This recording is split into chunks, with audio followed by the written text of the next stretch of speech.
Abril del año 2000. El rey de España acude al Congreso. Va a abrir la nueva legislatura de las Cortes Españolas. Es la 8ª vez que preside este acto solemne.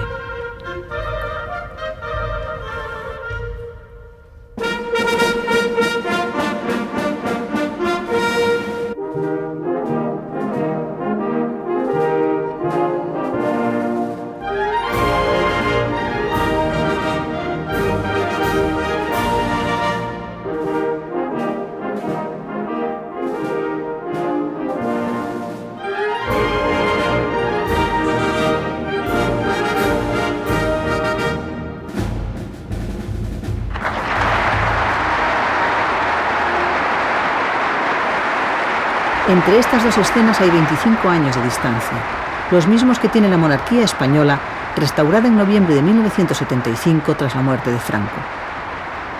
25 años grabados en la memoria y en el ánimo del rey, con cadencias diferentes, pero con un sentido único y esencial. Estos 25 años me han parecido, por un lado, y no es fácil que me crea mucha gente, pero me han parecido cortos. Por otro lado, largos, dependiendo, yo creo que, de los temas y dependiendo de las diferentes cuestiones. Pero sobre todo lo que me ha dado es una experiencia, conocimiento de la gente y cada vez más de querer más al pueblo español y con cada vez más interés de servir a ese pueblo y de que el pueblo sepa que el rey es servidor del pueblo y que esa es la utilidad de la monarquía. ¡Viva el rey! ¡Viva! ¡Viva España! ¡Viva! De la utilidad de la monarquía de la que hoy habla el rey, dudaban en aquellos años la mayor parte de los españoles y, por descontado, los miembros de la clase política franquista que aplaudían en ese momento al nuevo jefe del Estado.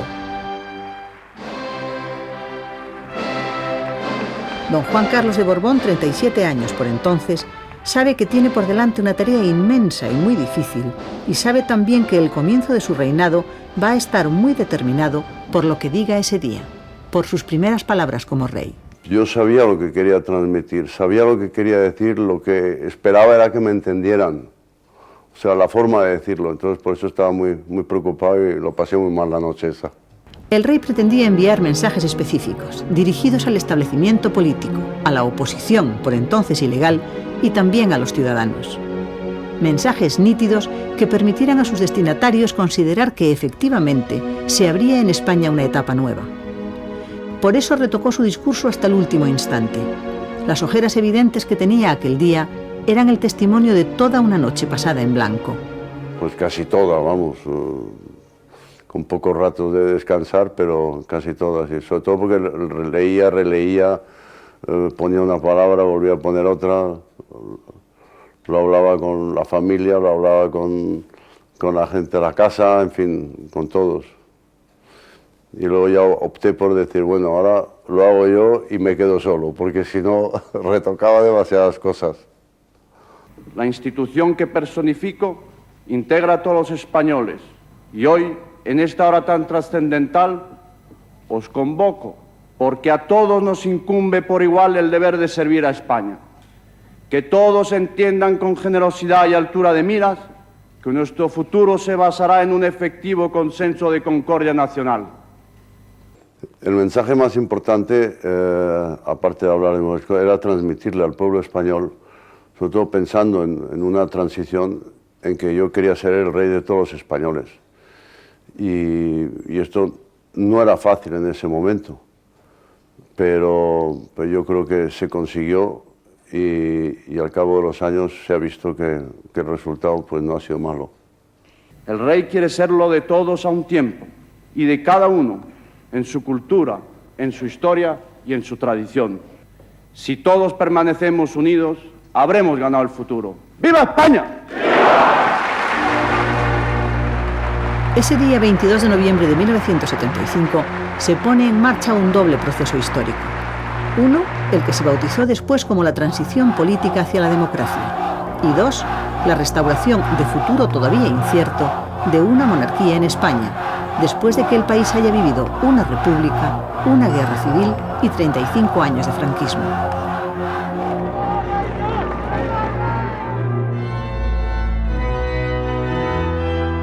Cinco días más tarde, el 27 de noviembre, en la iglesia de los Jerónimos de Madrid, se celebra un acto religioso que abre simbólicamente una nueva era en España. Algunos personajes políticos y miembros de la realeza europea, como el duque de Edimburgo, el presidente alemán Walter Scheel o el presidente francés Valéry Giscard d'Estaing, que nunca habían querido venir a nuestro país bajo el régimen de Franco, asisten ese día a la ceremonia en un gesto implícito de respaldo público a lo que los nuevos reyes pueden suponer para el futuro.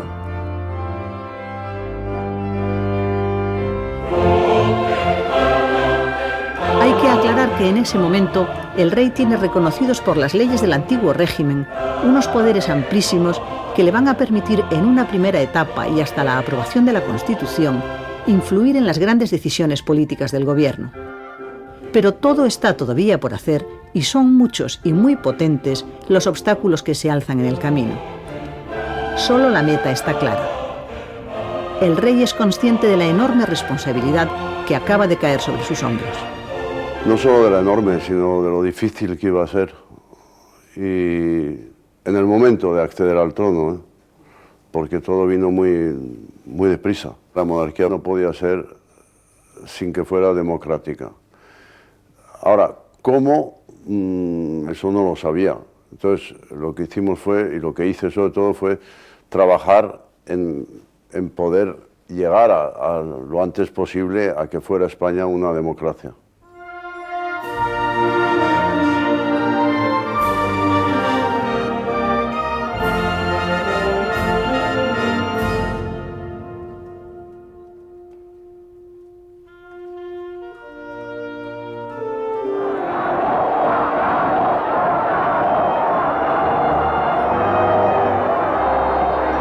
En esos momentos, los apoyos verdaderos de los que dispone el rey para iniciar el camino hacia esa democracia que él tiene ya como meta son francamente escasos. Por eso, necesita situar en determinados puestos en la estructura del poder político del Estado a hombres leales a él y a su proyecto.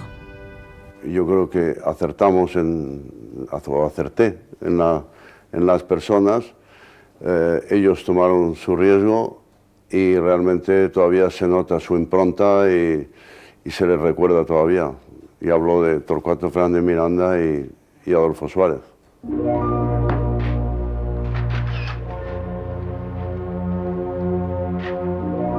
Juro servir a España con absoluta lealtad al rey. Torcuato Fernández Miranda es el nuevo presidente de las Cortes y del Consejo del Reino, a quien, no sin grandes dificultades, el rey ha logrado situar en este puesto clave para el futuro. El camino propuesto por Torcuato, el cambio de la ley con una nueva ley, es la clave del principio de reforma que dio lugar a la transición. Si así lo quieres, que Dios os lo premie, y si no, que os lo demande.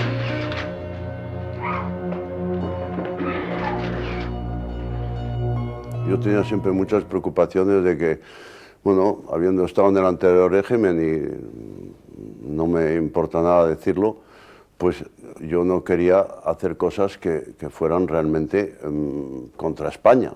Entonces, siempre el Torcuato me tranquilizó diciendo que la ley se cambia con otra ley. Y esto realmente me tranquilizó mucho. Don Juan Carlos tiene claro desde el principio el nombre de su candidato para la presidencia del gobierno. Pero sabe también que las circunstancias le obligan a esperar unos meses antes de poder contar con él en ese puesto clave para el cambio político que el rey se propone abordar. Para presidente de gobierno, pensaba yo que Adolfo Suárez podía ser bueno. ¿Por qué? Porque había servido en el anterior régimen, porque conocía los entresijos de la política diaria española de ese momento, y al mismo tiempo tenía la ambición, la lealtad, el afán de ayudar a crear una cosa nueva y a crear y llegar a hacer que España fuera una democracia. De momento se mantiene como presidente del gobierno Carlos Arias Navarro, quien ya lo era en tiempos de Franco. Su continuidad personal al frente del Ejecutivo no impide, sin embargo, que el primer gobierno de la monarquía incluya cambios importantes y muy significativos respecto del pasado.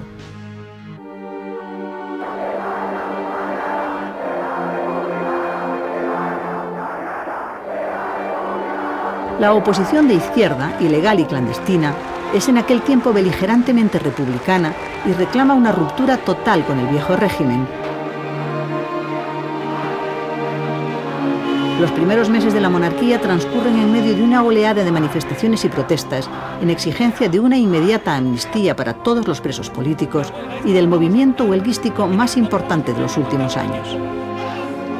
En esa España agitada también por la exigencia urgente de un cambio político real, el primer gobierno de la monarquía trata de dar los primeros pasos hacia una tímida reforma política. Los trágicos sucesos de Vitoria, que se saldan en el mes de marzo con 4 muertos y decenas de heridos, logran desacreditar profundamente la voluntad reformista del gobierno presidido por Carlos Arias.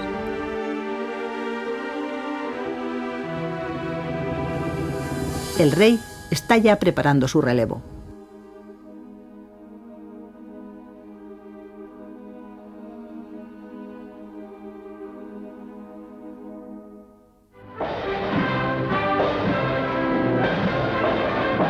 Desde el comienzo de su reinado, y muchos años antes de acceder al trono, don Juan Carlos y doña Sofía habían convertido en objetivo principal de sus actividades los viajes por España.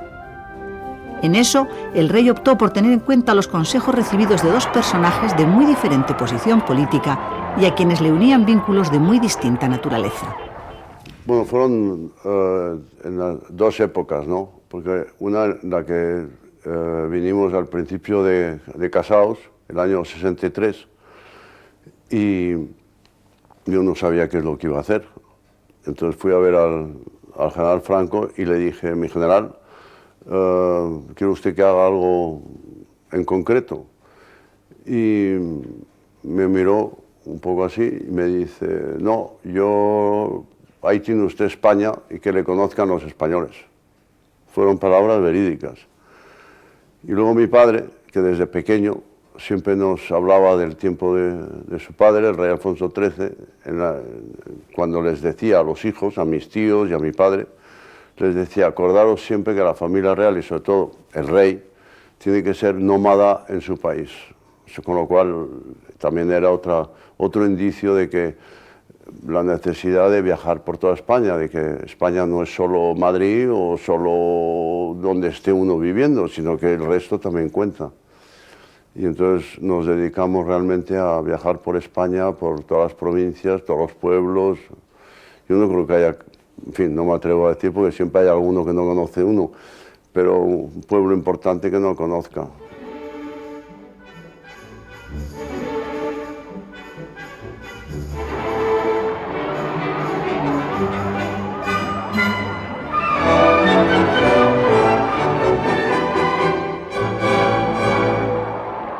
Durante los primeros tiempos de su reinado, la proximidad física entre los reyes y la ciudadanía era absoluta, tanto que los responsables de su seguridad temían verdaderamente por ella. Pero a tenor de su comportamiento, ese riesgo evidente no parecía importar en exceso a los reyes.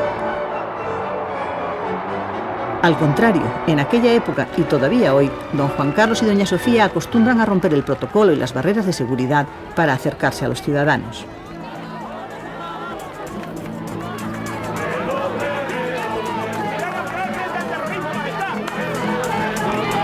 Cualquier familia, oye. Gracias.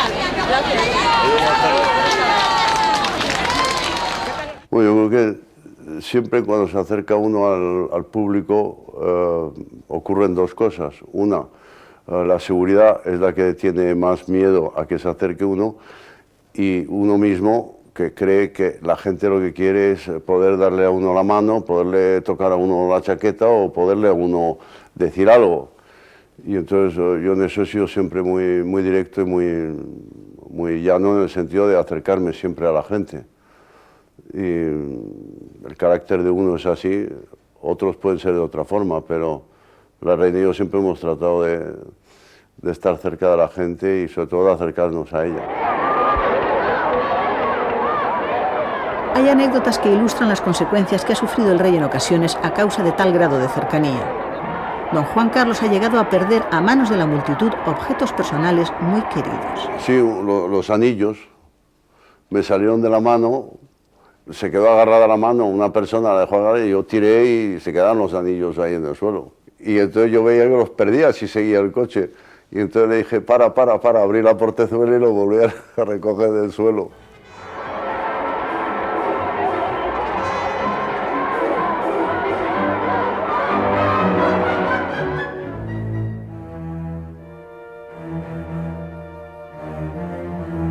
El 3 de julio de 1976, el rey nombra a Adolfo Suárez nuevo presidente del gobierno.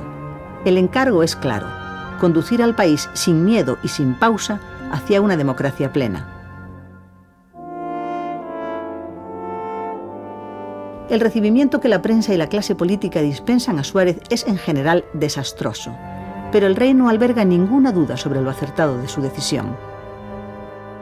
Que yo tenía una plena confianza en Adolfo de presidente de gobierno, aunque sé que en ese momento no fue bien recibido. Él lo sabía, pero a pesar de eso luchó, trabajó y sobre todo con lealtad a España y con lealtad a mí.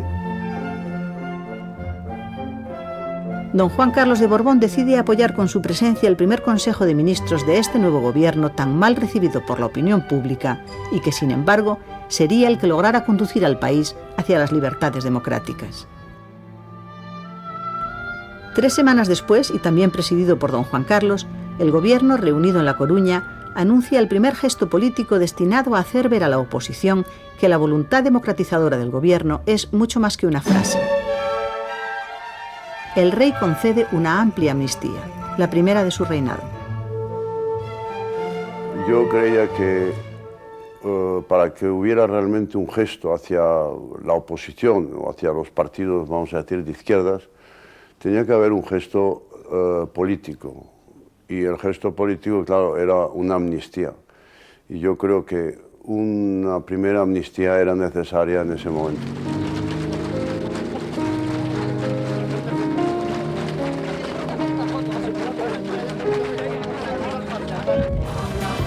El 15 de diciembre de 1976, los españoles aprueban por inmensa mayoría, un 94% de los votos emitidos, la Ley para la Reforma Política.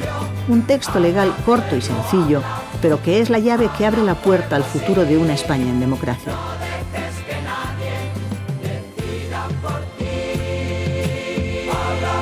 Los reyes votan ese día. Esta es la primera vez que acuden a las urnas. La segunda vez que lo hagan será 2 años más tarde, en el referéndum sobre la Constitución. Mientras tanto, España padece un grado de agitación política tal que llega a poner en serio peligro el proceso reformista alentado por el rey. El año 1976 se cierra con las protestas del franquismo intransigente.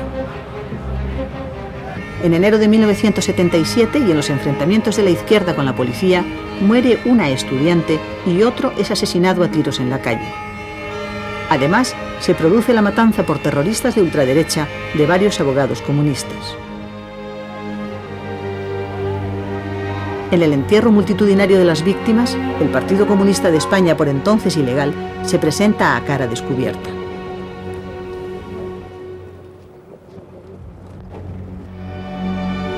Todo este periodo trágico se cierra con el asesinato de 2 policías y un guardia civil y la inmediata insubordinación contra el gobierno de los elementos más ultras de las Fuerzas Armadas.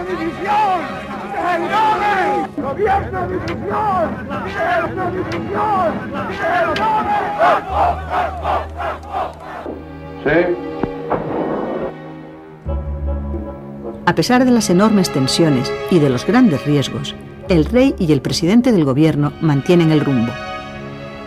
Adolfo Suárez cumple el encargo de don Juan Carlos: lograr la legalización de los partidos políticos que durante el franquismo estuvieron prohibidos por ley.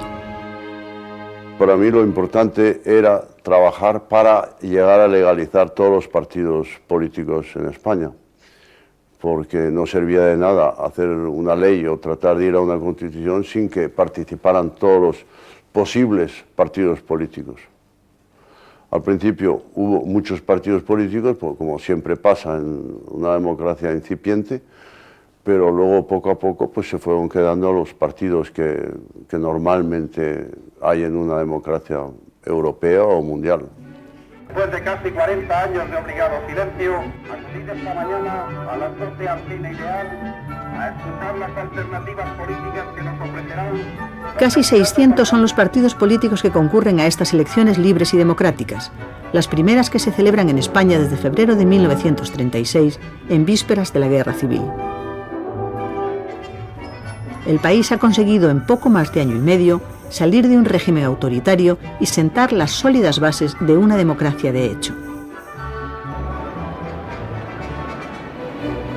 Son muchas décadas de desgarros personales y de desencuentros políticos las que se cierran ese día cuando se celebra la primera sesión solemne de apertura de las Cortes Democráticas después de las elecciones.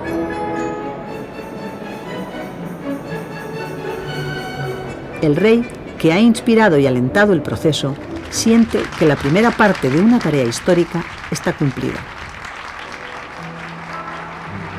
La primera entrada en las Cortes fue impresionante porque, claro, la sensación que tuve fue realmente la de que ahí estaban, vamos a decir, las dos Españas, ¿no? Y que era una España reconciliada. Y eso me dio una gran fuerza y una satisfacción interior muy grande para poder seguir trabajando. Al presidir esta histórica sesión, veo cumplido un compromiso al que siempre me he sentido obligado como rey. El establecimiento pacífico de la convivencia democrática sobre la base del respeto a la ley, manifestación de la soberanía del pueblo.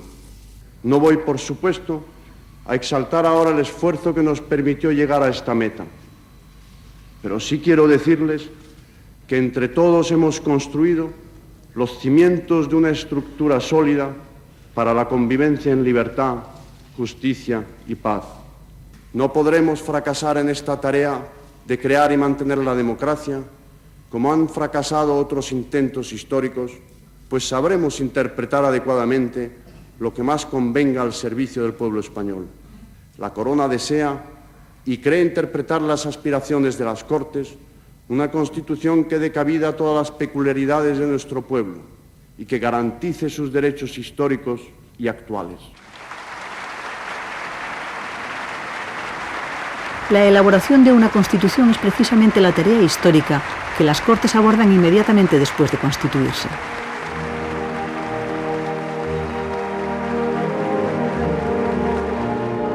Durante un año largo en que se desarrollan los trabajos constitucionales, el rey sigue atentamente el proceso, sin intervenir, por supuesto, en la elaboración del articulado, pero ofreciendo un discreto apoyo a todo lo que pueda contribuir al máximo grado de consenso entre las fuerzas políticas.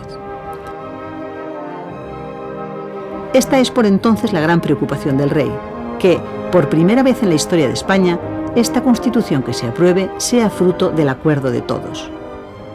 Yo me acuerdo que con Adolfo Suárez tuvimos varias conversaciones en las cuales estábamos los dos de acuerdo en que, y sobre todo yo, diciéndoselo, que tenía que haber un consenso general de todos los partidos políticos y de la mayor cantidad de gente. Hicieron un trabajo fantástico.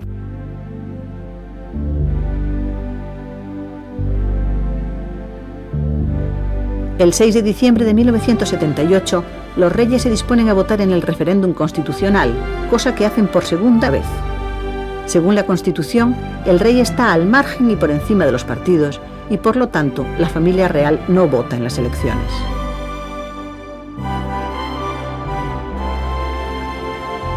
La Carta Magna recién aprobada delimita los poderes del rey, que quedan muy recortados, y establece claramente sus funciones. A partir de ese momento, don Juan Carlos de Borbón pasa a ser, de hecho y de derecho, el jefe de Estado de una monarquía parlamentaria en la que la soberanía descansa en el pueblo español, del cual emanan todos los poderes del Estado.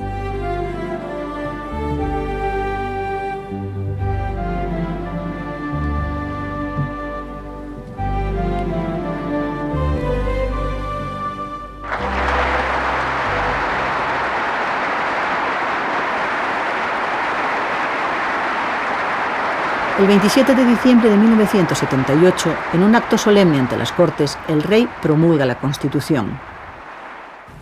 Con ella se recoge la aspiración de la corona de que la voluntad de nuestro pueblo quedara rotundamente expresada y, en consecuencia, al ser una Constitución de todos y para todos, es también la Constitución del Rey de todos los españoles. Y hoy, de nuevo, como en aquel momento, el rey expresa su profundo acuerdo con una Constitución en la que todos cabemos. Realmente la idea mía siempre del principio de que fuera un consenso total de todas las fuerzas políticas, para que nadie se sintiera excluido ni fuera, que fuera realmente nuestra Constitución. Ha durado 22 años y espero que dure mucho más porque es una buena Constitución.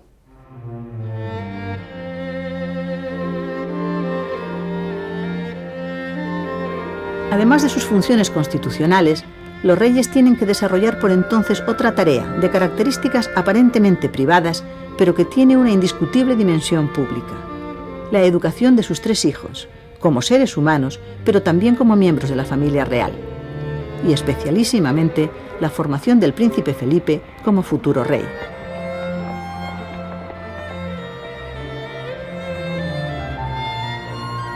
La reina se ocupaba personalmente del seguimiento cotidiano de la marcha escolar del príncipe y de las infantas. Pero las líneas esenciales de la formación del heredero de la corona y de sus 2 hermanas fue siempre, dice hoy la reina, como tiene que ser para obtener buenos resultados, una tarea de 2. Yo creo que la educación es cosa de 2, del padre y de la madre. Y si no es así, entonces es muy a medias. Y entonces, a la educación de los hijos lo hemos tratado de hacer así, para ayudarles a ellos, a ponerles en condiciones para que se encuentren a sí mismos y para que se puedan valer por sí mismos, además. Creo. King Canute sat down by the sea. El príncipe heredero Felipe y las infantas Elena y Cristina se educaron de niños en colegios privados. En este punto, los reyes estuvieron de acuerdo desde el comienzo en no apostar por una educación restringida y aislada en el palacio y prefirieron poner a sus hijos en contacto con el mundo real, con otros niños de su edad.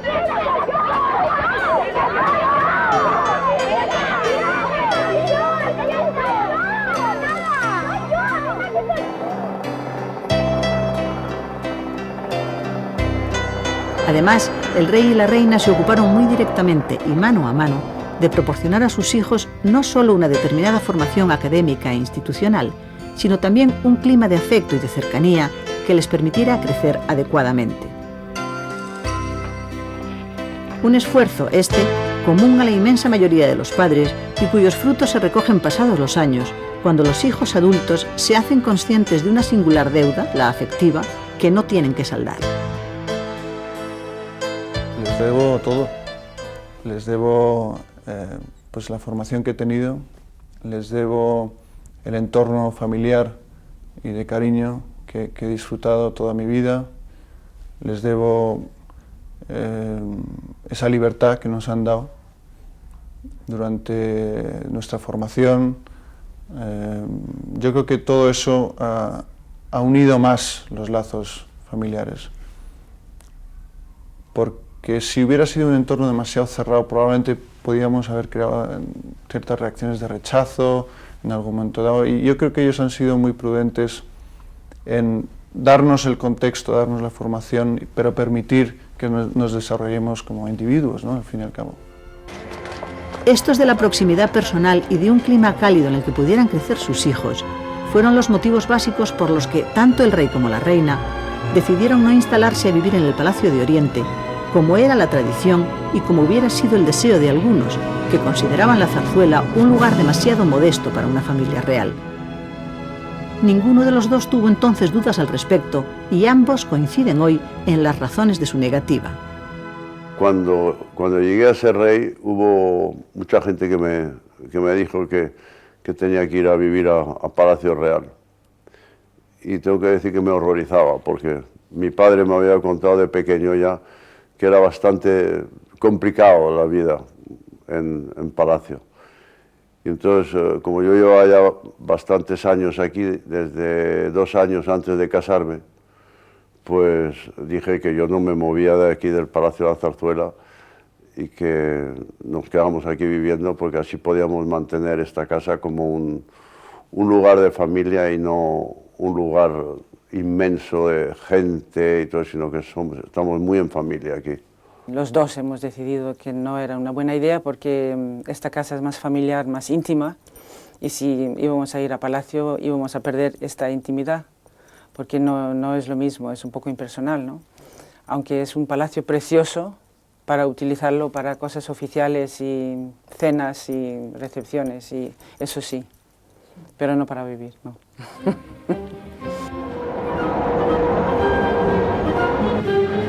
El rey disponía además de una información de primera mano relativa a su propia familia, información que hoy convierte en anécdota. Mi abuelo contaba, decía mi padre, mi abuelo contaba que él comía caliente cuando iba de viaje, que en Palacio nunca comía caliente, porque, por ejemplo, las cocinas estaban a un cuarto de hora andando dentro de Palacio, entonces siempre la comida llegaba tibia o fría, o sea, no sabía lo que era comer caliente. Poco exagerado a lo mejor, pero yo creo que era bastante verdad, porque pedían un vaso de agua y tardaban 20 minutos.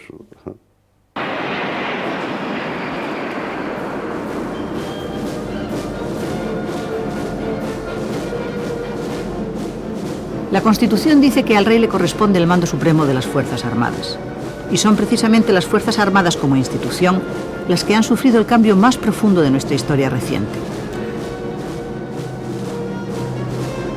De un ejército organizado en el pasado según el criterio de que el enemigo estaba en el interior del país y que era visto con temor y lejanía por la población española, se ha pasado a unas Fuerzas Armadas modernas, integradas en organismos internacionales de defensa y bien consideradas por la sociedad.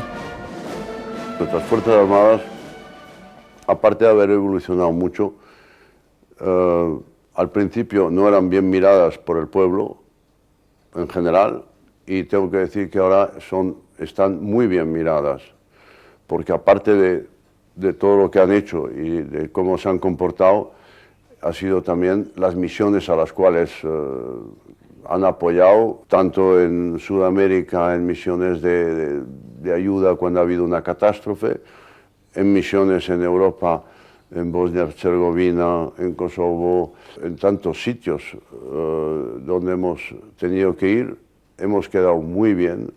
Las poblaciones civiles de los diferentes países, esto es curioso, pero yo he comprobado, porque en algunos he estado, entonces es el ejército mejor recibido.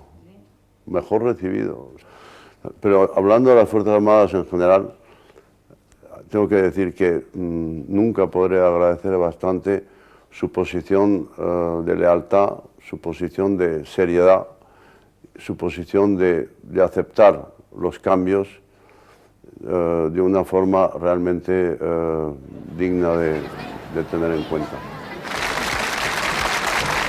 Pero hace 25 años las cosas eran muy diferentes y, sobre todo, mucho más difíciles. En los comienzos del reinado de don Juan Carlos, los ejércitos españoles estaban mandados por generales que habían hecho la guerra con Franco y que se consideraban depositarios de su legado político. Por esa razón, las reformas democratizadoras que empezó a abordar el gobierno con el apoyo del rey fueron acentuando la desconfianza o el abierto descontento de los mandos más franquistas. Sin embargo, el rey contaba por entonces con una baza fundamental para canalizar la actitud de los militares. En el mismo momento en que asumió la jefatura del Estado, asumió también por decreto el mando supremo de los ejércitos de tierra, mar y aire, circunstancia que no hizo sino reforzar la recomendación pública que Franco había hecho a los militares antes de morir.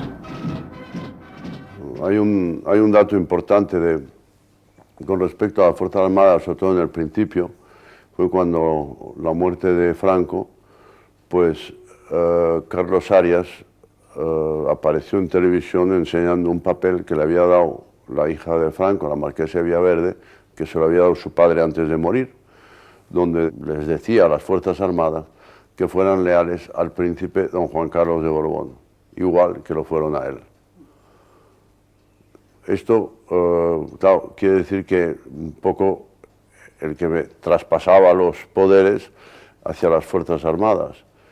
A mí me daba una responsabilidad enorme, pero también sabía que con esa responsabilidad era más fácil hacer todo lo que había que hacer. En ese momento las Fuerzas Armadas se sintieron de nuevo, vamos a decir, con un jefe al frente, que era yo. Sin embargo, el descontento en los sectores más inmovilistas de los tres ejércitos crecía con los días. El hecho de que la Constitución de 1978 definiera a España como un Estado de las autonomías y reconociera la existencia de las nacionalidades, creó una enorme inquietud entre muchos militares que lo interpretaron como una amenaza a la unidad de la patria que ellos habían jurado defender.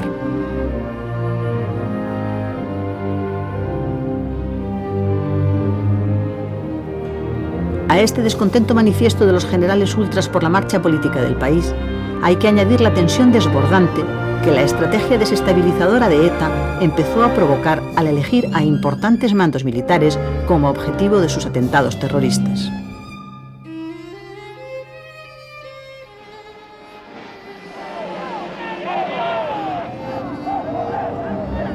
Los gritos de ejército al poder, cuando no otros de peor calado, se escucharon con frecuencia en aquellos años difíciles de la transición, cuando se oficiaban las honras fúnebres por los altos mandos militares o de las fuerzas de seguridad asesinados por ETA.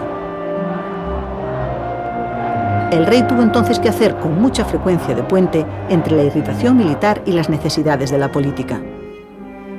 El dolor es profundo y unánime, pero también lo es nuestra decisión, porque no puede haber alternativa. De ninguna manera el terrorismo de unos pocos puede prevalecer sobre los deseos de paz y libertad de un pueblo entero.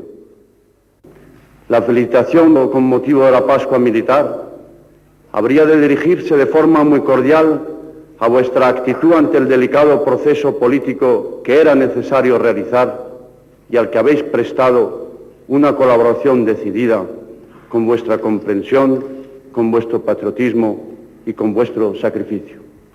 A pesar de todo, el rey considera que globalmente los militares soportaron de manera heroica los golpes del terrorismo. Sí, por el terrorismo al principio muchísimo. Pero supieron realmente encajar los golpes estoicamente, diría yo. Y de una forma muy callada, pero por eso había siempre que darles cariño, darles afecto y estar al lado de ellos. ¿Qué pasa? Los temores de los ciudadanos demócratas sobre un posible golpe de Estado, un rumor que circulaba por todo el país desde hacía meses, se hacen siniestra realidad el 23 de febrero de 1981, cuando el teniente coronel de la Guardia Civil, Antonio Tejero, con 200 guardias, asalta el Congreso a punta de pistola.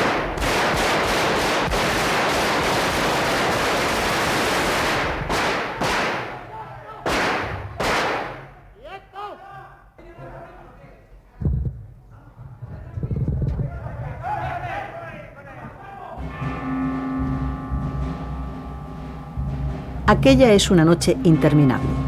La incertidumbre en el país es inmensa y el miedo también.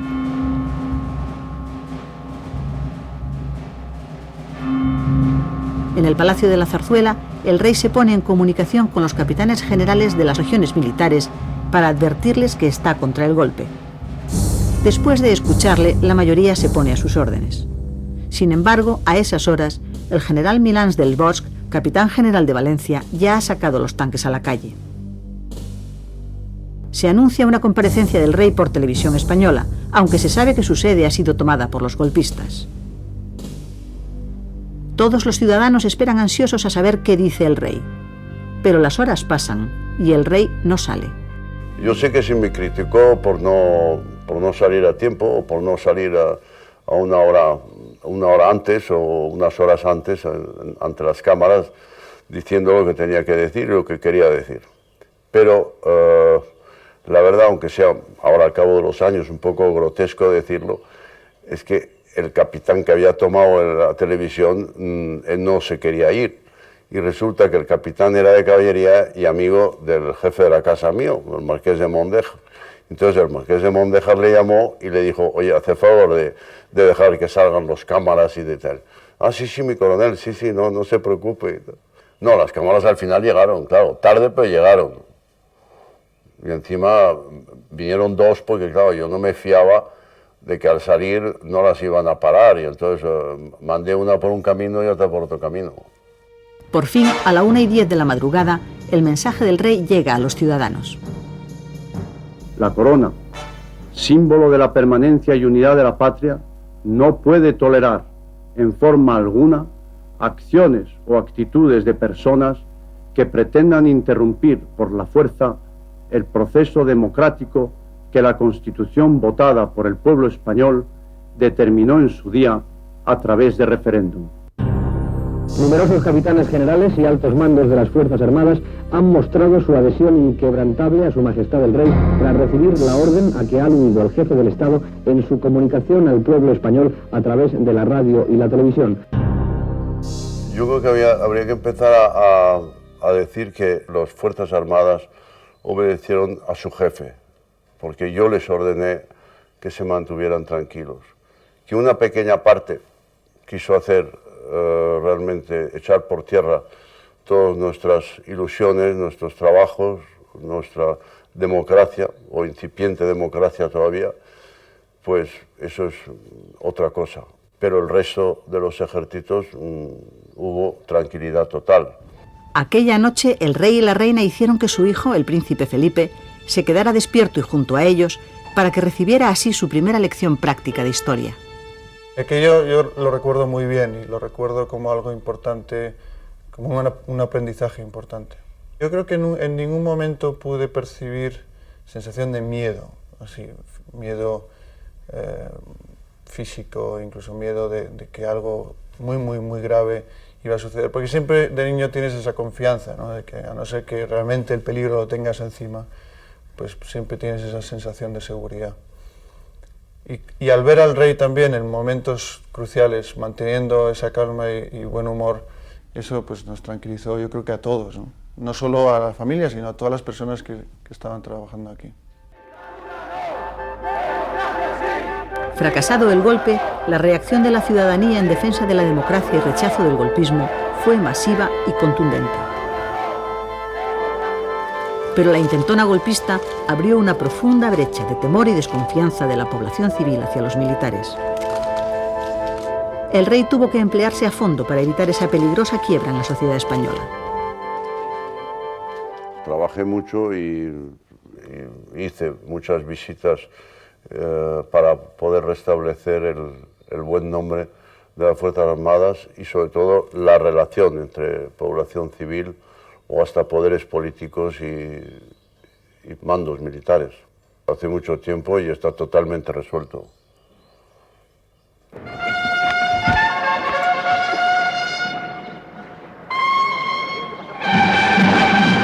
Cinco días después de fracasado el golpe, el rey acude a la Academia General de Zaragoza, donde se celebra el 25 aniversario de la 14 promoción, la suya. Allí, el rey jura bandera por segunda vez en su vida junto a todos sus compañeros, con quienes ha seguido manteniendo una excelente relación profesional y, sobre todo, personal.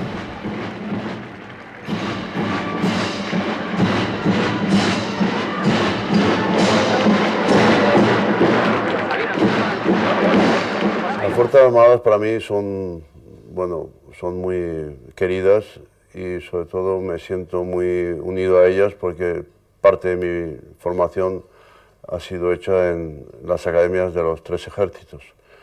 Entonces tengo muchos amigos, muy buenos amigos y yo diría de los de verdad, de los amigos de verdad, de los que puede uno contar y de los que a lo mejor a uno le llaman la atención y a lo mejor a uno no le gusta, pero ahí sí que tengo amigos de verdad.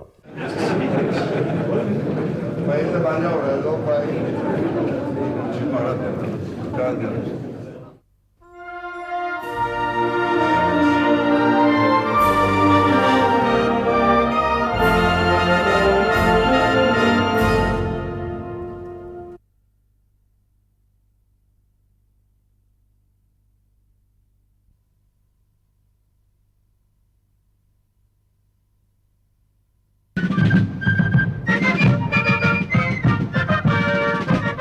23 de febrero del año 2000, 19 años después del fracasado golpe de Estado.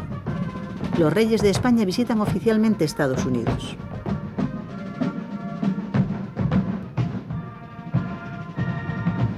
El presidente Clinton recibe al rey y le rinde homenaje por su contribución histórica a la causa de la libertad.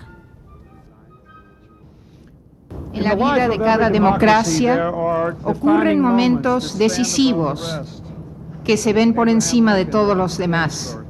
El caso de Abraham Lincoln en Gettysburg, Lech Wałęsa empuñando la mano en un astillero en Polonia, los estudiantes parados de pie con martillos encima del muro de Berlín, Nelson Mandela prestando juramento como presidente en Sudáfrica.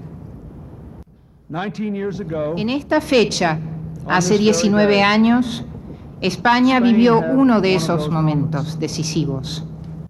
El rey unió y reanimó al pueblo de España. Apeló al sentido del honor de los militares. Permaneció firme. Y menos de 24 horas después de haber comenzado, el intento de golpe había terminado. Se había asegurado la libertad en España.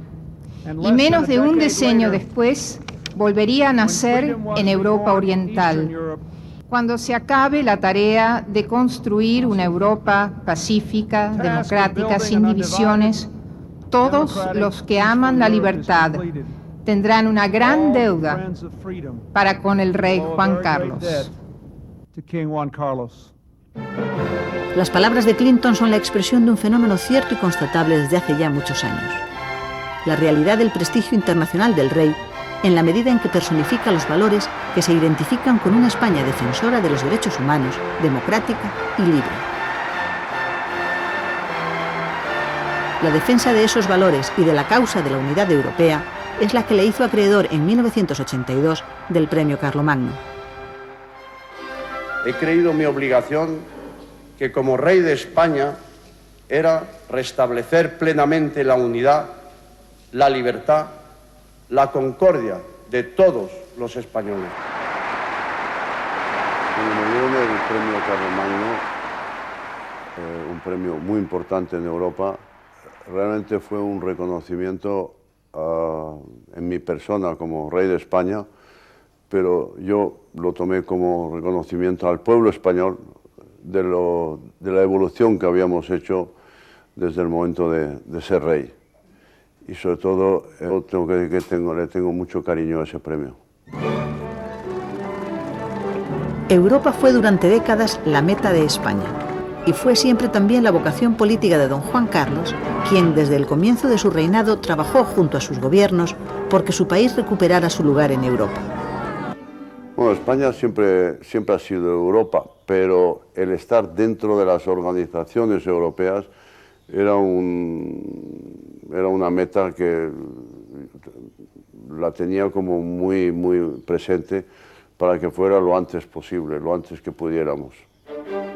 Sin embargo, y desde el comienzo de la transición, los intentos de los distintos gobiernos españoles para que España ingresara como miembro de pleno derecho en la Comunidad Europea se habían venido estrellando durante años contra la resistencia comunitaria. Sí, porque siempre habían tenido una mentalidad hacia España que no era la verdadera de España en el año 85, al final, y durante años estuvieron tratando de ver si ponían pegas o si nos ponían trabas a la entrada, pues porque no llegábamos a tener tal índice de esto o tal otra cosa, y entonces siempre estábamos. Pero tengo que decir que el gobierno español en ese momento, Felipe González al frente, trabajó, y la oposición, todos ayudaron, todos los políticos, todos. En junio de 1985 se cumple por fin la aspiración europeísta de España, asumida desde siempre por el rey: la firma del Tratado de Adhesión de nuestro país a las comunidades europeas. Si vuestros países son Europa, España lo es también por su cultura y por voluntad secular. En el alba de la época moderna, al constituirse la comunidad internacional, España estaba presente como uno de los primeros Estado-nación constituidos en nuestro continente. Antes, España, este país que convivió durante siglos con las culturas islámica y hebrea, este país que asentó su condición de nación en una empresa transeuropea llamada América, nunca quiso dejar de ser Europa. Señores plenipotenciarios de España,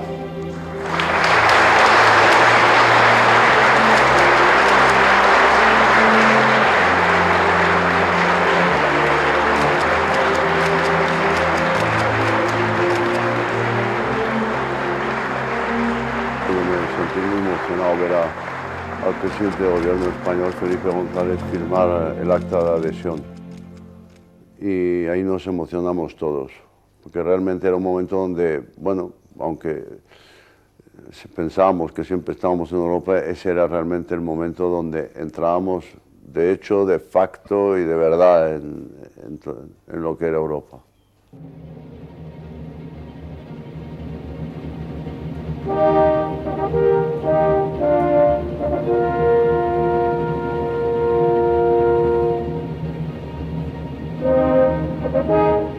En 1986, don Juan Carlos y doña Sofía visitan oficialmente el Reino Unido, cuyas relaciones bilaterales con España los reyes habían contribuido decisivamente a mejorar.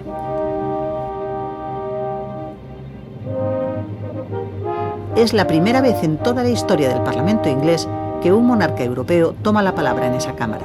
Resumed in Brussels in 1984 over Gibraltar, that has been going on since then, is a step forward, but there still remains a long way to go. En un gesto sin precedentes en una Cámara tan circunspecta y como manifestación del enorme agrado que produjo la visita del rey, el speaker del Parlamento concluyó su intervención con un toque de entusiasmo. ¡Viva el rey! ¡Viva España! En 1993 el rey fue también invitado a dirigirse a la Asamblea Nacional Francesa. Era el primer jefe de Estado que intervenía ante el Parlamento galo desde 1919, cuando el presidente norteamericano Wilson lo hizo al término de la Primera Guerra Mundial.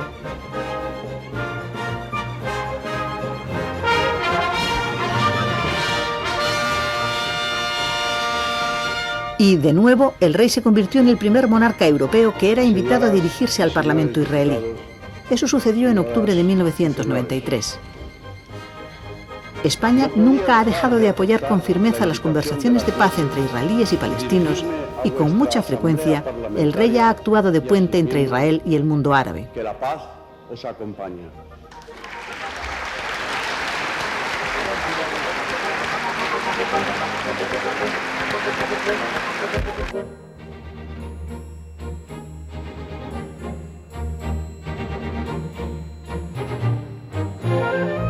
Pero también en lo que se refiere a la imagen exterior de la monarquía española, o lo que es lo mismo, de la imagen exterior de España, hay que repetir lo que se ha dicho sobre la política interna o sobre el papel jugado por las Fuerzas Armadas, que las cosas no siempre fueron fáciles, que hubo tiempos muy duros en los que los reyes hicieron viajes constantes para intentar convencer a los gobiernos democráticos de que el rey estaba trabajando sinceramente por un futuro de libertad para su país. Sí, una de las principales razones de tantos viajes que hicimos la reina y yo al principio de nuestro reinado fue el tratar de hablar con muchos gobiernos, en muchos países, a muchos periodistas, en fin, a todos los sectores en un país, de lo que queríamos hacer, de lo que quería hacer el gobierno español, de lo que quería hacer la monarquía y de lo que queríamos que fuera España. Lo aceptaban, pero a veces dudaban, porque no tenían así una gran confianza en la monarquía y confianza en lo que se iba a hacer. Pero a medida que fueron pasando los años, que vieron pues no solo una constitución, sino que vieron que hubo una alternancia en los poderes políticos, que el país iba adelante, que la economía mejoraba, que el país funcionaba y que esto iba rodando poco a poco, pues la gente fue creyendo mucho más. Y ahora tengo que decir que España tiene un nombre que muchas veces, tengo que decirlo, nosotros mismos no nos lo creemos aquí, el buen nombre que tiene España fuera. y cómo se habla de España afuera y cómo se la considera. Enormemente.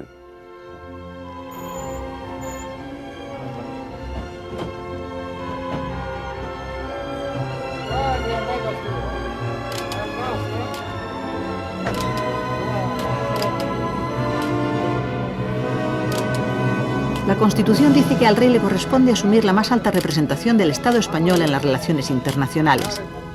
Y así lo hace. Los grandes líderes políticos, españoles o no, consideran al rey como un inmejorable embajador y un eficaz defensor de nuestros intereses nacionales en el mundo. El rey, dicen, abre muchas puertas para España. Yo creo que abro bastantes puertas para España, pero a lo mejor nunca son suficientes.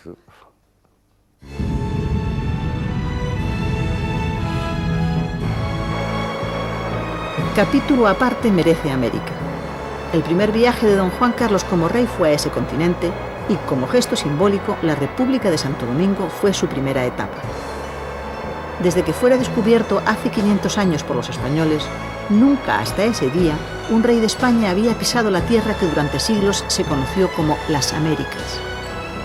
Doy gracias a Dios por haberme deparado la honra de ser el primer rey de España que cruza el Atlántico para visitarlas. Os traigo el saludo de los españoles. El rey sentía desde el comienzo la necesidad urgente de establecer una nueva clase de vínculos entre España y los países americanos que en su día fueron colonias españolas. Yo siempre he creído que España sin América no es España y Hispanoamérica sin España no es América. Precisamente por la historia y por toda la relación que habíamos tenido desde hace tantos años. Entonces, desde el principio hicimos viajes a Hispanoamérica todos los años, realmente viajes muy cansados, pero muy productivos, y tratando de hacer una comunidad de naciones, si quieres, o una comunidad de intereses entre Hispanoamérica y España. En la ciudad colombiana de Cartagena de Indias, que visitó en su segundo viaje a América, el rey expuso por primera vez su idea de lo que deberían ser las relaciones entre España y la América hispana y su deseo de constituir una comunidad iberoamericana de naciones. Va a hablar Su Majestad el Rey de España. La aportación material que la comunidad iberoamericana puede hacer al mundo de hoy es muy grande y deberá constituir un factor decisivo en la marcha general de la comunidad internacional.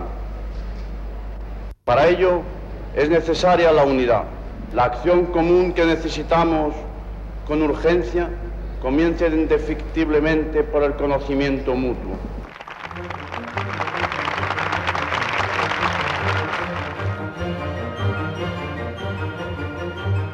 Después vinieron otros viajes americanos, a Venezuela, Guatemala, Honduras, Costa Rica, El Salvador, Panamá, en las que el germen de lo que sería la Comunidad Iberoamericana de Naciones empezó poco a poco a desarrollarse.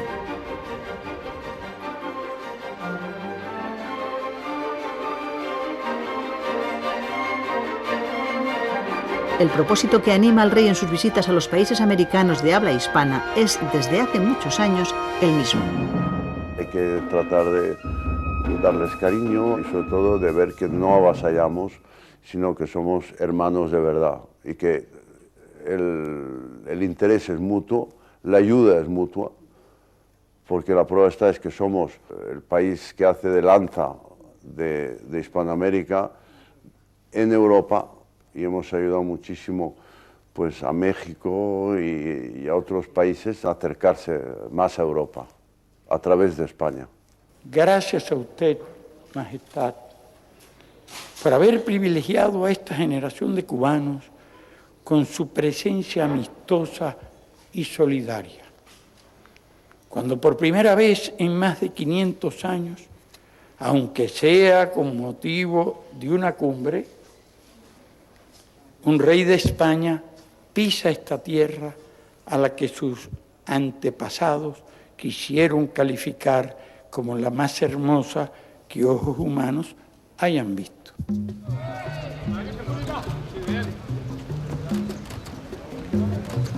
Las cumbres iberoamericanas, que se celebran anualmente, son el resultado final del esfuerzo de tantos años del rey y de todos sus gobiernos.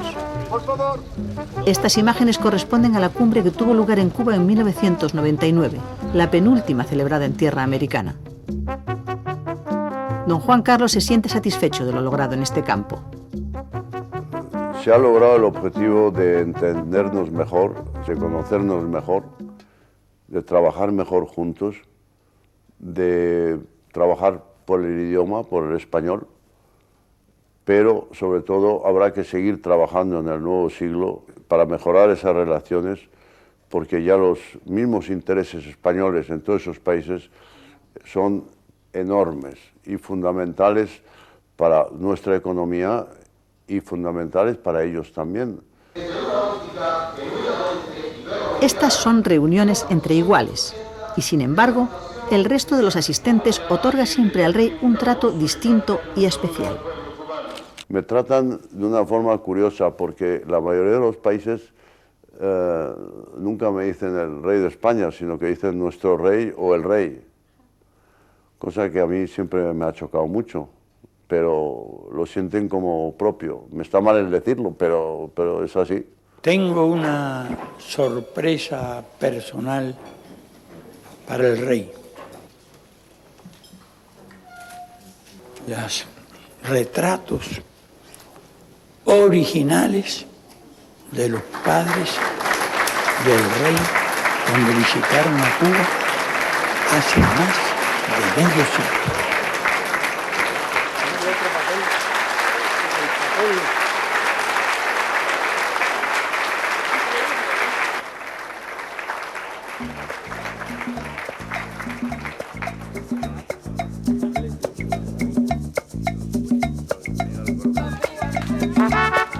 En los países americanos sometidos a dictaduras, la figura del rey, íntimamente ligada a la de la democracia española, es para la oposición un referente y la encarnación de una esperanza, del mismo modo que para los españoles lo fueron en su día los líderes políticos de la Europa democrática.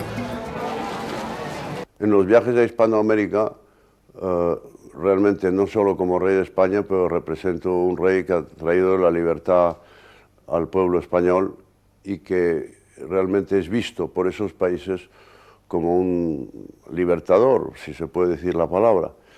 Pero lo más importante y lo que a mí siempre me emociona es que no hay un país que le falte o que haya tenido, que haya podido tener ya las libertades o que haya conseguido las libertades, que no me pregunte por la transición, por cómo se ha hecho en España, están siempre muy interesados en lo que España ha hecho. Y yo me siento muy orgulloso de representar a la España democrática y de representar al pueblo español.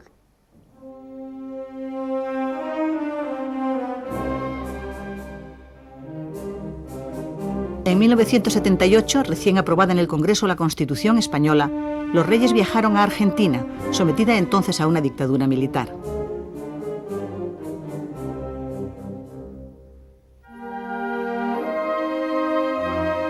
Allí, el rey quiso afirmar públicamente ante los argentinos la exigencia del respeto a los derechos humanos y de una vida política en libertad.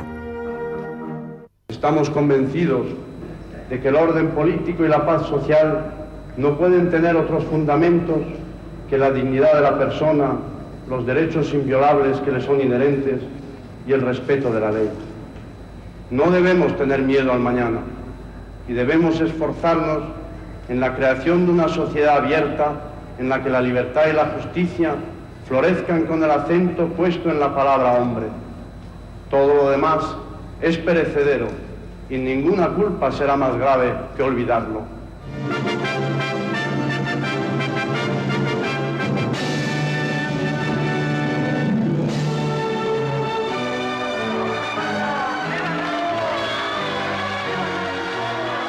Nada que ver con el ambiente que los reyes habían encontrado en México tan solo una semana antes. Aquella fue una visita histórica. Fue, como dice el título de este reportaje hecho en México, un reencuentro después de 40 años de separación.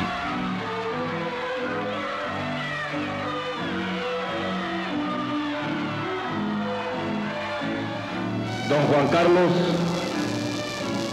y doña Sofía, reyes de España. Sean ustedes bienvenidos a México. El pueblo y el gobierno de la República lo reciben con los brazos y el corazón abiertos. Si en España encontramos raíces, aquí, don Juan Carlos, encontrará usted una realidad que explica por qué solo podíamos reencontrarnos en la democracia y en la libertad.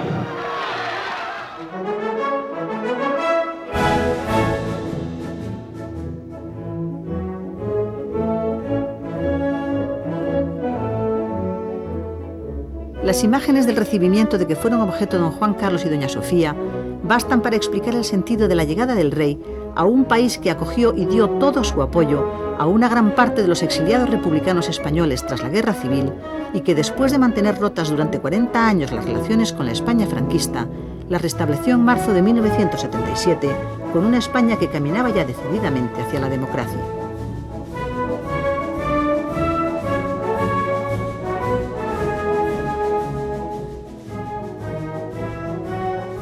Durante la recepción de los reyes a los miembros de la colonia española, se produjo un encuentro especial, con una carga histórica y un simbolismo político que resultó emocionante para todos, incluido el rey. En uno de mis viajes, bueno, el primer viaje a México, tuvimos la enorme emoción, porque fue emoción de que viniera a saludarnos a la embajada la viuda de Azaña. Nosotros quisimos ir a saludarla a su casa, pero dijo que no, que era ella quien tenía que venir a saludarnos a la embajada, que ella, sus reyes, tenía que venir a saludarla. Claro, esto pues impacta mucho y te llega muy al corazón, le llega a uno muy cerca. Yo le dije a la viuda de Azaña que ella y su marido eran parte de la historia de España, lo mismo que soy yo. Y Dolores Rivas Cherif le respondió que a su marido le hubiera gustado vivir ese momento porque soñó hasta su muerte con la reconciliación. Ver a aquella anciana, doña Dolores Rivas Cherif de Azaña, entrar en la residencia española en México con las lágrimas en los ojos para saludar al rey, fue algo que solo puede ser calificado como histórico. Los informativos de la televisión mexicana informaron así del encuentro. La señora Dolores Rivas Cherif, viuda de Azaña, hizo algunas declaraciones. Estas son: una emoción profunda, pero enseguida me ahogan la emoción, las palabras, me van a disculpar, ¿verdad? Lo están haciendo divinamente, muy bien, acordándose de todos y deseando una unión de todos los españoles, que es una de las cosas más maravillosas.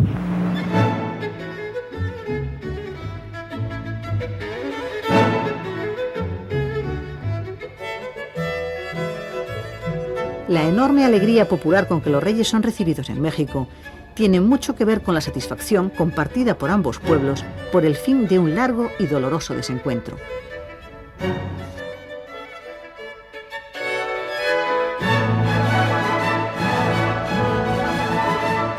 Una de las razones, y muy poderosa, que mueve al rey a recibir a centenares de españoles en cada uno de sus viajes al extranjero en los primeros tiempos de su reinado, es la de restablecer el contacto con tantos exiliados, hombres y mujeres que han vivido 40 años acordándose de España y soñando con poder volver algún día.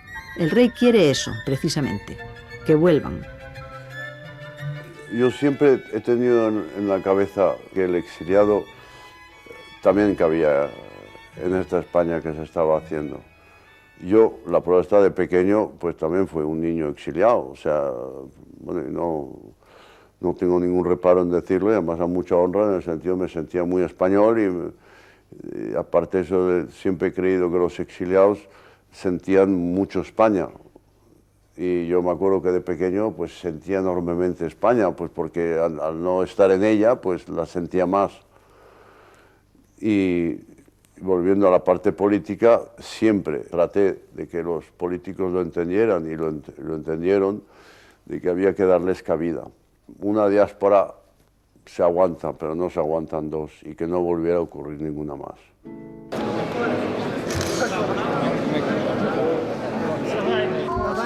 Una medallina en Sant Antonio.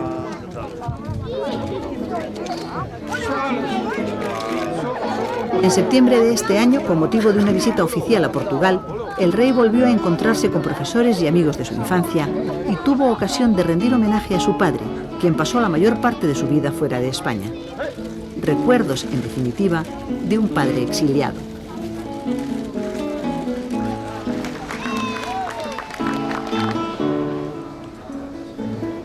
Senhor Primeiro-Ministro, antes de dizer umas palavras mais oficiais, com o meu coração lhe falo.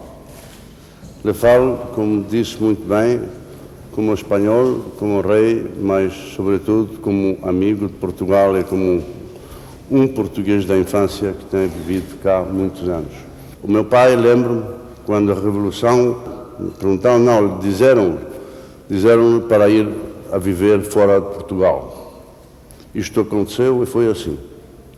Ele disse que se Portugal deu acolhimento nos anos difíceis para ele e para a família, quando estávamos em Suíça, no ano 45, desde o ano 45 o meu pai estava cá, disse, não posso deixar Portugal nos momentos onde pode passar a ser realmente um país democrático e estar com todos os outros países europeus.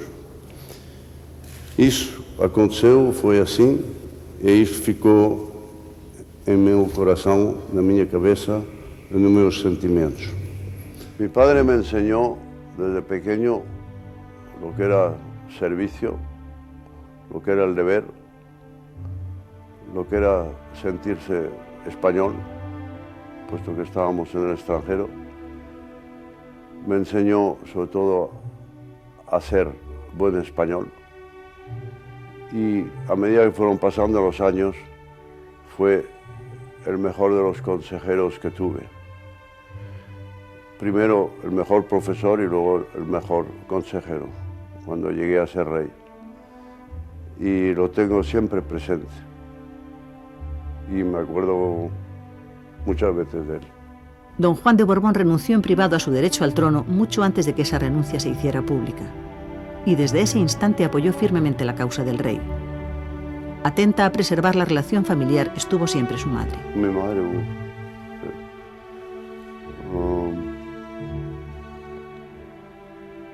todo, yo creo, vamos.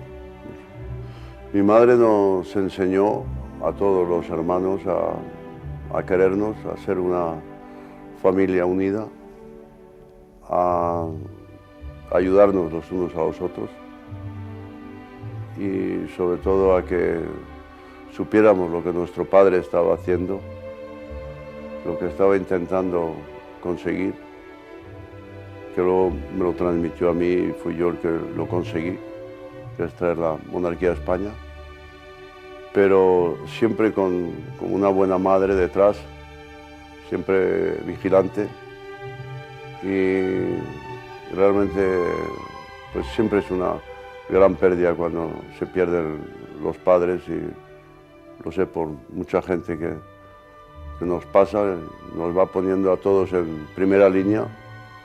Ya no podemos mirar diciendo nuestros padres, no, somos nosotros ahora los que estamos en primera línea. Pero la vida sigue y hay que seguir transmitiendo eso a nuestros hijos y a nuestros nietos y así sigue la historia y la vida.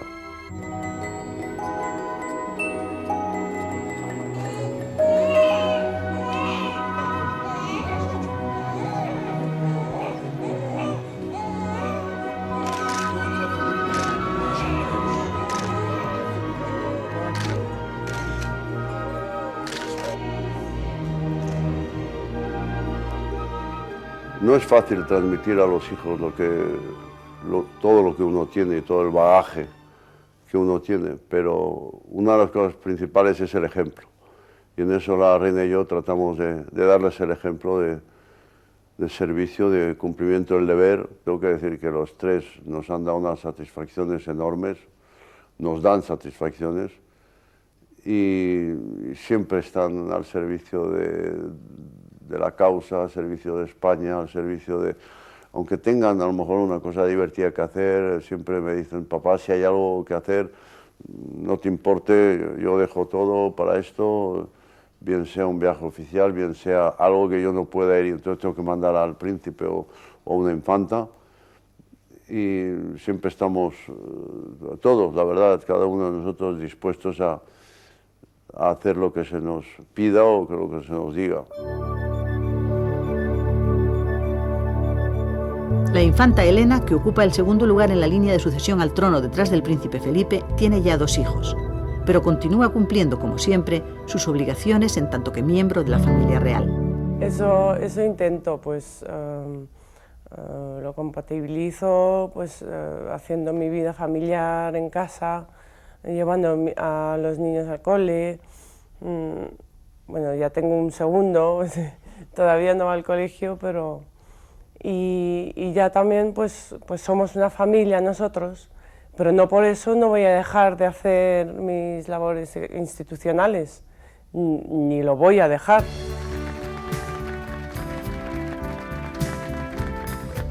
La infanta Cristina es el primer miembro de la dinastía que trabaja en una empresa privada, una fundación dedicada a la cooperación internacional. Ella habla aquí de un aprendizaje de servicio que se inició para los 3 hijos del rey en el mismo comienzo de su niñez. Tanto a mis hermanos y a mí desde pequeños, los reyes nos han inculcado un cariño, una dedicación y un respeto hacia España. Lo hemos ido aprendiendo desde la niñez y lo hemos ido incorporando a nuestra propia vida y cada uno a su propia personalidad y desarrollándolo pues, según somos cada uno de nosotros.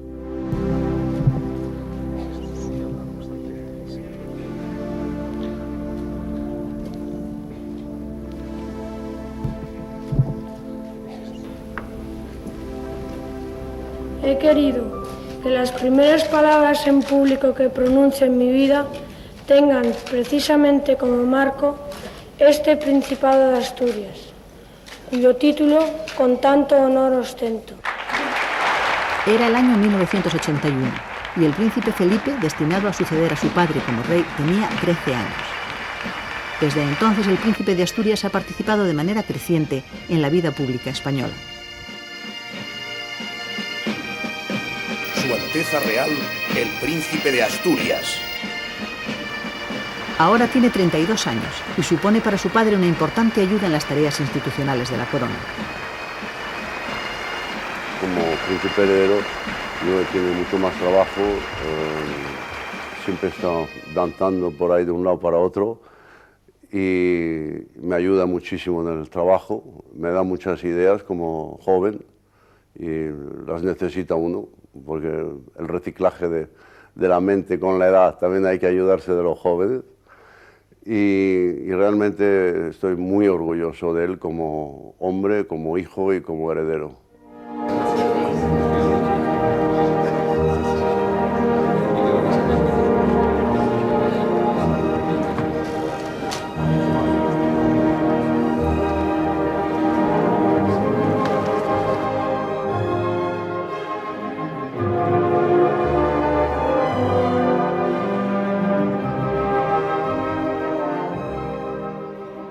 Bueno, dentro de que sabemos que las funciones del heredero no están marcadas por la Constitución, dedico mucho tiempo a temas como el medio ambiente, como el voluntariado, temas que me relacionan con la juventud.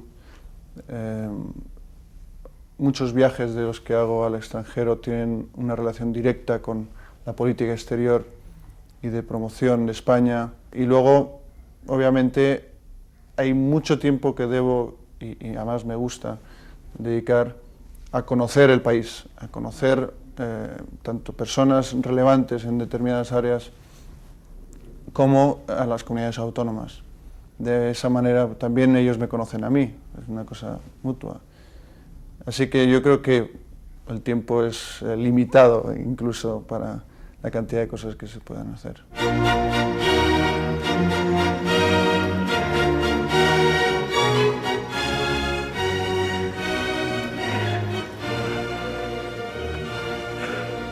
Señor, El 30 de enero de 1986, el príncipe Felipe cumplió 18 años y alcanzó la mayoría de edad. Ese mismo día, juró solemnemente la Constitución ante las Cortes Generales. Juro desempeñar fielmente mis funciones, guardar y hacer guardar la Constitución y las leyes, respetar los derechos de los ciudadanos y de las comunidades autónomas y fidelidad al Rey. Señor, las Cortes Generales acaban de recibir el juramento que Vuestra Alteza A lo largo de los siglos han sido varios los reyes españoles que juraron distintas constituciones. Pero esta era la primera vez en la historia de España que lo hacía el príncipe heredero, quien, a partir de ese día, se convirtió en el sucesor automático a título de rey de su padre, en los supuestos que la Constitución establece. Ese fue otro momento de enorme nerviosismo, además, porque tenía 18 años, acababa de iniciar mi formación militar. Tenía muy claro la importancia de mi formación, la importancia de mi función, pero no tenía los conocimientos ni la experiencia para estar cómodo en esa situación. Y enfrentarme a una audiencia que es el Parlamento me impresionaba mucho. Incluso yo creo que se me nota en la voz.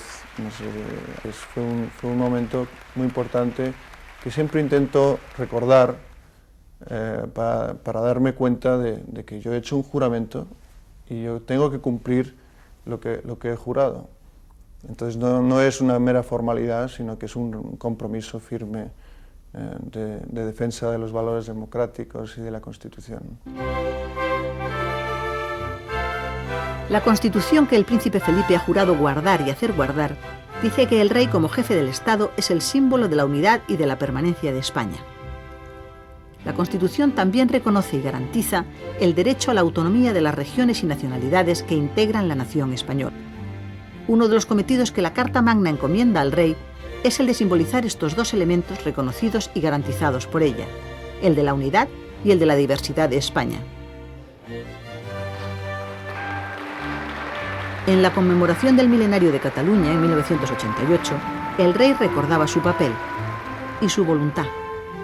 La monarquía que encarno quiere y puede agrupar a la variedad de pueblos que componen nuestra realidad y, en consecuencia, comprender y sentir el carácter peculiar de cada uno de ellos.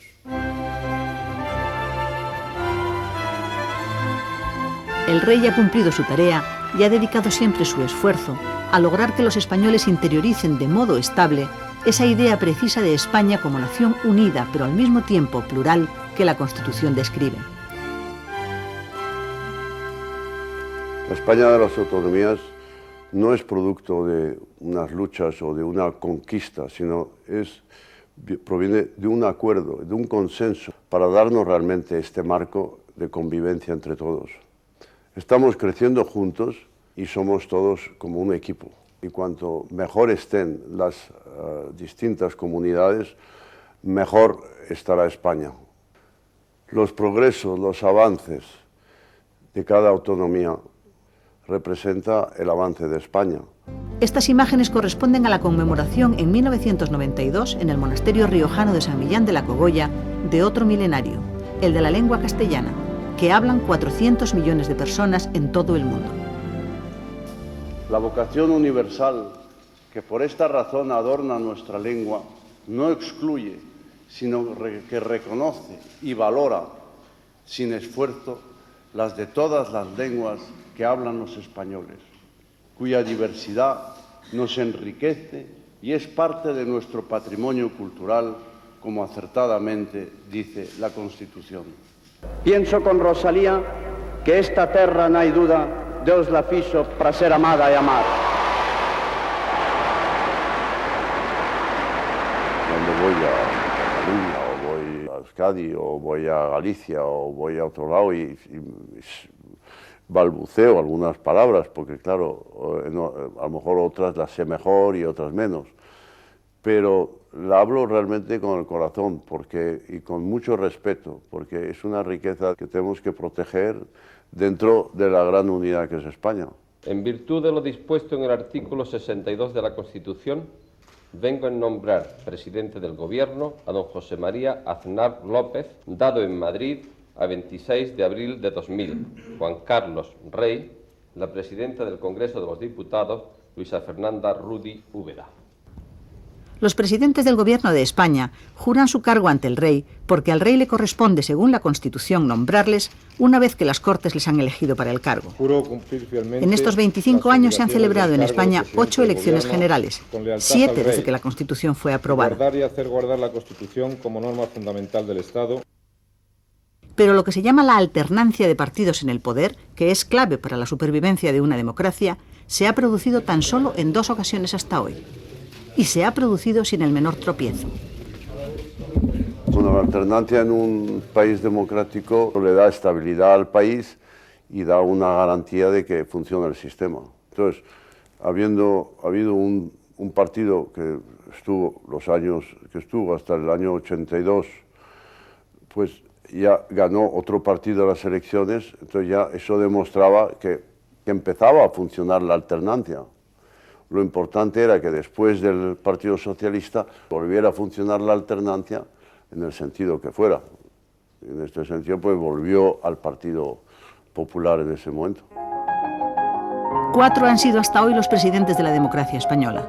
El rey, cuya misión constitucional es la de hacer de árbitro y moderador entre las instituciones, está satisfecho de haber podido mantener también como hombre, y no solo como jefe del Estado, unas buenas relaciones con todos ellos.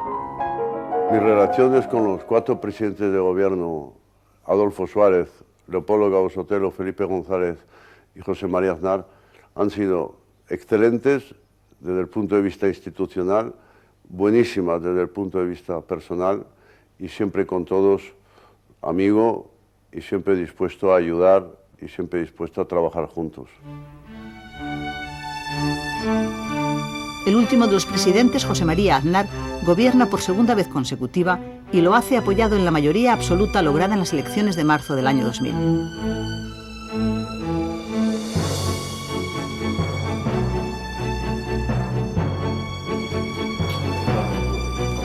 Antes de proponer a las Cortes el nombre del candidato a presidente de gobierno, el rey llama a consultas a los jefes de los grupos parlamentarios de cada partido.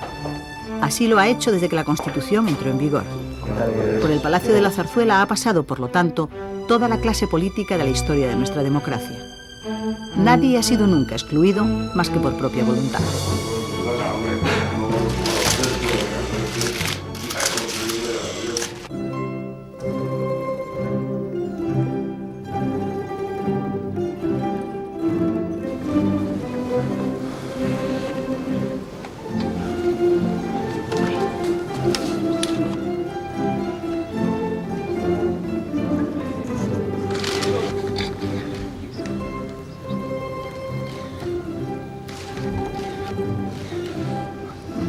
Quienes saludan a los reyes y al príncipe de Asturias en el Salón del Trono del Palacio Real son miembros del cuerpo diplomático y de las instituciones del Estado.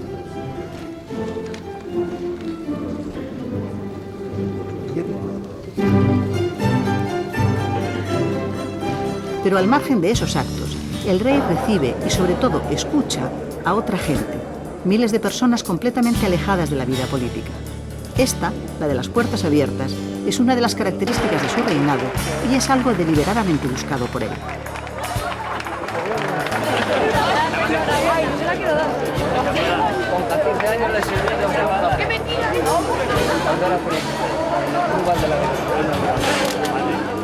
Siempre he querido, desde el principio de ser rey, que la monarquía fuera una monarquía abierta y próxima al pueblo y próxima a la gente. En fin, que mucha gente pudiera llegar al rey, a la reina, en fin, que nos puedan ver, que nos puedan hablar, que nos puedan decir, porque la verdad es que antes de ser rey, una de las cosas que aprendí y me sigue sirviendo mucho, es el escuchar. Uno puede tener una idea sobre una cosa, pero siempre hay alguien que te puede dar otra idea a uno, que le puede dar una idea mejor. Por eso hemos tenido nuestras puertas de la casa, siempre han estado abiertas a mucha gente que ha querido vernos. No creo que todo el mundo que haya pedido audiencia lo hemos podido recibir, porque no hay horas, días, minutos, a lo mejor para para atender, sobre todo luego si hay que salir de Madrid, si hay viajes, si hay diferentes actos oficiales, pero siempre hemos querido estar atentos a las preocupaciones vamos a decir, del pueblo español. Y sentimos como nuestras sus preocupaciones, y cuando ocurre algo, pues siempre tratamos de ver cómo podemos ayudar, cómo podemos estar presentes, y eso es nuestra forma de ser y nuestra forma de actuar.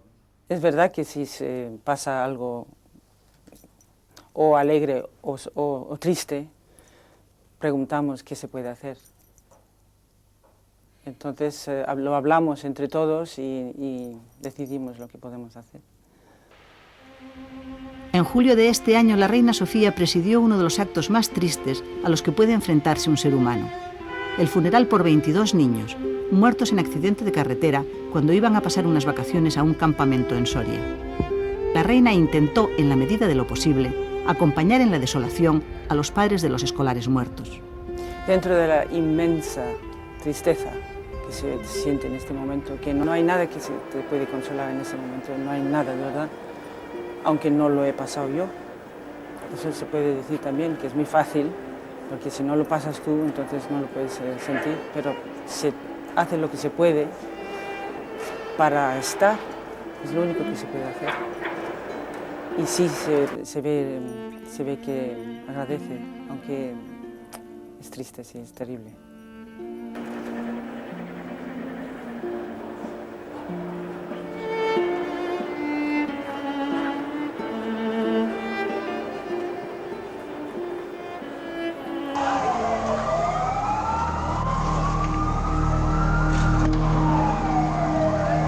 Nunca en estos 25 años en los que España ha conseguido resolver todos sus viejos dilemas históricos, nunca los terroristas han dejado de asesinar.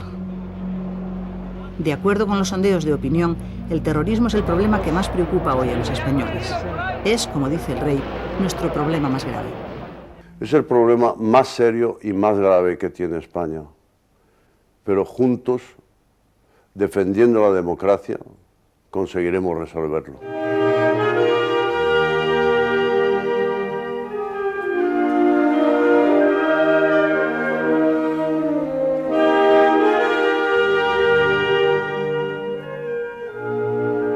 Yo quiero mandar un abrazo, mandar el cariño de esta familia real a todas las víctimas del terrorismo, a todos los que han sufrido el terrorismo.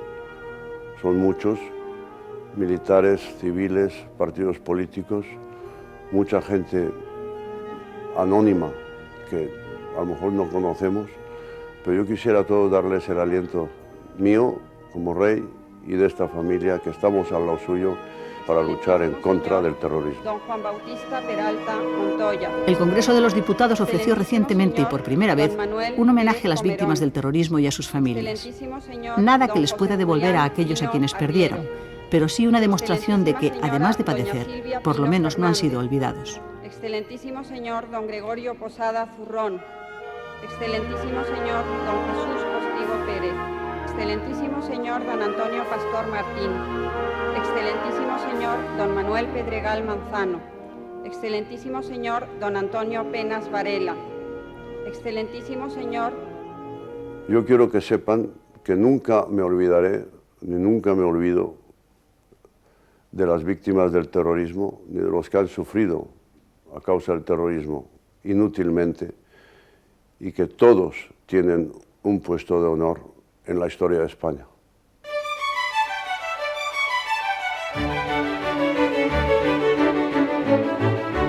A pesar de eso, a pesar del insistente y estéril ataque del terrorismo, la vida de España continúa adelante con enorme vigor en todos los ámbitos. Aunque no somos un país joven, pero estamos demostrando juventud en cuanto a las ideas que los distintos gobiernos españoles han dado en las organizaciones europeas. Nuestra presencia en los diferentes ámbitos pues demuestra que el país no solo funciona, sino que desde fuera ven un país dinámico y un país importante. Tenemos muchísimo prestigio y muchas veces no nos damos cuenta dentro. Nosotros mismos no nos lo creemos. Y hay que creérselo.